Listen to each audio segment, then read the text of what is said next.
Assalamualaikum warahmatullahi wabarakatuh. Perkenalkan nama saya Sabila Azhar Putri. Di sini saya sebagai mahasiswa Universitas Magelang, jurusan Teknik Informatika, yang saat ini sedang berada di semester 6. Saya akan mempresentasikan mata kuliah teknik kompilasi dengan pembahasan struktur compiler. Sebenarnya ini adalah PPT kelompok saya, namun sebagai syarat UTS, kami akan mempresentasikan secara mandiri dan menguploadnya di YouTube.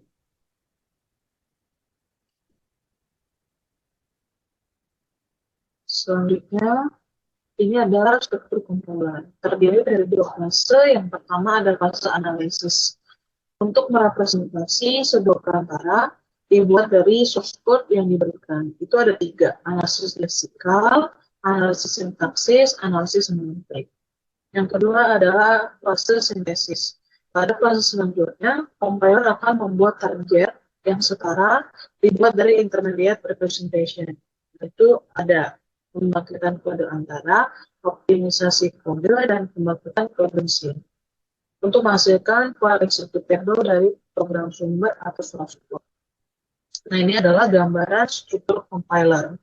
Dari source program, lalu classical analyzer, lalu syntax analyzer, semantic analyzer, kemudian lanjut lagi ke intermediate code generator, code optimizer, lalu ke code generator. Setelah itu muncullah target program. Analisis leksikal atau lexical analysis adalah tahap pertama dalam proses kompilasi. Tujuannya adalah untuk mengubah aliran karakter dari source code menjadi urutan token yang dapat diproses lebih lanjut. Komponen analisis leksikal melibatkan dua komponen utama, yaitu spesifikasi pola token atau regular expression dan program analisis leksikal atau insert atau biasa dikenal dengan scanner. Spesifikasi pola token mendefinisikan pola token menggunakan ekspresi reguler. Contohnya adalah pola untuk identifier, angka, string, komentar, dan sebagainya. Program penganalisis leksikal mengimplementasikan mesin otomatis terbatas atau finite state automation untuk mengenali pola token sesuai dengan spesifikasi. Program ini menghasilkan urutan token dari aliran karakter susun. Alat bantu terdapat banyak sekali alat bantu pembangkit penganalisis leksikal seperti Lex, Plex, Gplex, dan lain-lain. Alat-alat ini dapat menghasilkan penganalisis leksikal secara otomatis dari spesifikasi pola token. Lalu selanjutnya ini ada analisis sintaksis atau syntax analis atau biasa dikenal parsing. Pengertiannya adalah proses yang dilakukan oleh kompiler untuk menganalisis struktur sintaksis dari kode sumber yang ditulis dalam suatu bahasa pemrograman. Tujuannya adalah untuk memastikan bahwa source code tersebut ditulis sesuai dengan aturan tata bahasa atau grammar dari bahasa pemrograman yang digunakan. Jika source code tidak mengikuti aturan tata bahasa, maka kompilator akan mendeteksi kesalahan sintaksis. Hasil dari analisis sintaksis adalah representasi struktur source code dalam bentuk pohon sintaksis atau parse tree. Tipe analisis sintaksis ada dua pendekatan utama dalam analisis sintaksis, yaitu top-down parsing dan bottom-up parsing. Pendekatan yang digunakan bergantung pada algoritma parser yang diimplementasikan oleh kompilator. Top-down parsing seperti recursive descent parsing dimulai dari simbol awal, start symbol, dalam grammar dan mencoba mengonstruksi pohon sintaksis dari atas ke bawah. Parser ini menggunakan aturan produksi dalam grammar untuk menentukan apakah suatu urutan token dalam source code sesuai dengan grammar atau tidak. Lalu yang kedua, bottom-up parsing seperti LR parser dan LR parser dimulai dari token-token top-down dalam kode sumber atau source code dan membangun pohon sintaksis dari bawah ke atas. Parser ini menggunakan aturan produksi dalam grammar secara terbalik untuk menentukan apakah suatu urutan token dalam kode sumber sesuai dengan grammar atau tidak. Lalu pohon sintaksis atau parse tree ini adalah representasi visual dari struktur sintaksis dari source code. Setiap node dalam pohon sintaksis mewakili simbol non-terminal atau terminal dari grammar. Pohon sintaksis digunakan dalam tahap selanjutnya dari proses kompilasi, seperti analisis semantik dan generasi kode. Lalu yang ketiga ada analisis semantik atau semantic analysis. Adalah tahap dalam proses kompilasi yang memastikan bahwa struktur program yang dihasilkan dari analisis sintaksis memiliki makna yang benar secara semantik. Ini berarti program tersebut harus mengikuti aturan semantik dari bahasa pemrograman yang digunakan.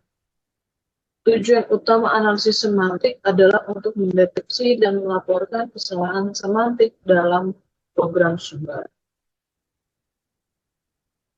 Jenis kesalahan semantik, beberapa jenis kesalahan yang umum, yaitu tipe data yang tidak kompatibel, penggunaan variabel yang belum dideklarasikan, pelanggaran aturan scope atau lookup, dan penggunaan operator yang tidak valid untuk tipe data tertentu. Atribut semantik adalah informasi tambahan yang disimpan dalam pohon sintaksis untuk membantu proses analisis semantik. Contoh atribut semantik adalah tipe data, nilai konstanta, tabel, simbol, dan informasi lingkup. Tabel simbol digunakan untuk menyimpan informasi tentang identifier, yaitu variabel, fungsi objek, dan lain-lain dalam program. Tabel simbol digunakan untuk mengecek deklarasi, tipe data, dan lingkup identifier selama proses analisis semantik. Lalu analisis tipe adalah bagian penting dari analisis semantik. Tujuannya adalah untuk memastikan bahwa operasi dan penugasan nilai dilakukan pada tipe data yang valid sesuai dengan aturan semantik bahasa pemrograman. Pengecekan lingkup dilakukan untuk memastikan bahwa setiap identifier, yaitu variabel, fungsi, dan lain-lain, digunakan dalam lingkup yang valid. Ini mencegah penggunaan variabel yang belum dideklarasikan atau digunakan di luar lingkup. Lalu ada pembangkitan kode antara atau intermediate code generation. Ini adalah representasi abstrak dari program sumber yang dibuat oleh kompilator sebelum menghasilkan kode mesin akhir.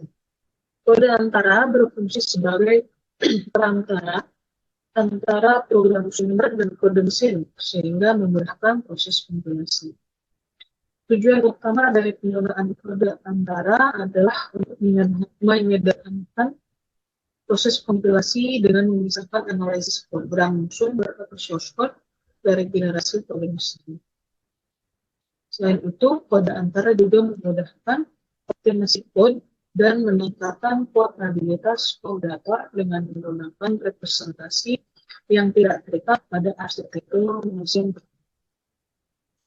Untuk kode antara, ada beberapa bentuk representasi yang dapat digunakan untuk kode antara, seperti notasi polonik atau prefix atau postfix, representasi 3 alamat, quadruple, full byte, dan byte code, dan bahasa perakitan abstrak. Representasi 3 alamat adalah bentuk kode antara di mana setiap instruksi memiliki maksimal 3 operan. Maksimal 3 peran. Contohnya, instruksi X sama dengan Y tambah Z dalam representasi 3 alamat. Representasi ini memudahkan optimasi dan generasi kode mesin. Lalu ada optimasi code atau code optimization. Adalah proses meningkatkan efisiensi program dengan melakukan transformasi pada kode sumber atau kode antara. Tujuannya adalah untuk menghasilkan kode objek yang lebih baik dalam hal kecepatan eksekusi, ukuran, atau faktor lainnya. Ada 3 jenis optimasi kode berdasarkan tingkatannya. Optimisasi pada tingkat sumber, optimisasi pada tingkat kode antara, dan optimisasi pada tingkat kode mesin. Tingkat sumber dilakukan pada level kode sumber sebelum proses kompilasi. Contohnya adalah penghilangan kode yang tidak digunakan dan melayani fungsi sederhana. Pada tingkat kode antara dilakukan pada representasi kode antara yang dihasilkan dari analisis semantik. Contohnya adalah eliminasi subekspresi umum, propagasi konstanta, dan unrolling loop. Pada tingkat kode mesin dilakukan pada level kode mesin atau assembly setelah proses kompilasi. Contohnya adalah penjadwalan instruksi, pemanfaatan register, dan penataan ulang. Teknik optimisasi umum yang sering digunakan adalah eliminasi code mati atau dead code elimination, propagasi konstanta, constant propagation, pencarian subekspresi umum, amino subexpression elimination, dan pemindahan code invariant code motion. Lalu ada pembangkitan code mesin atau machine code generation. Adalah tahap terakhir dalam proses kompilasi di mana representasi kode antara dikonversi menjadi instruksi mesin yang dapat dieksekusi oleh prosesor.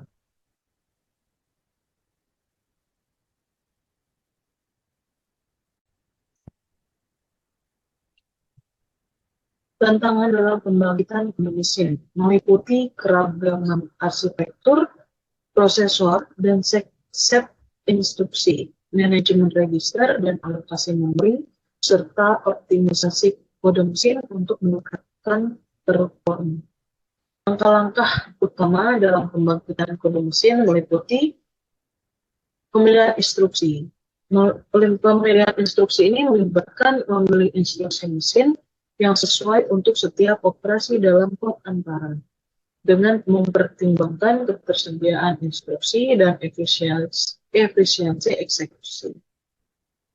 Yang kedua ada alokasi register, adalah proses menetapkan variabel dalam program register yang tersedia dengan tujuan meminimalkan akses memori dan meningkatkan kecepatan eksekusi.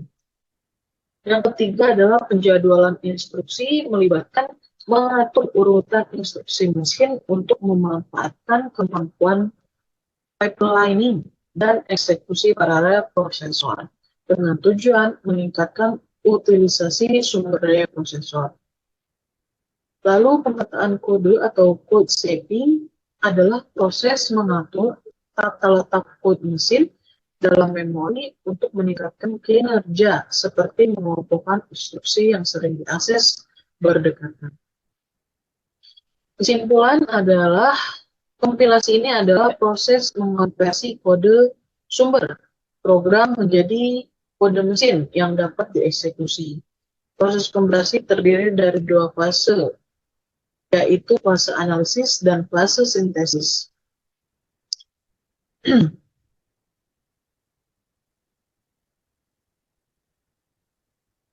Nah, ini fase analisis yang tadi ada 3, leksikal, sintaksis, semantik.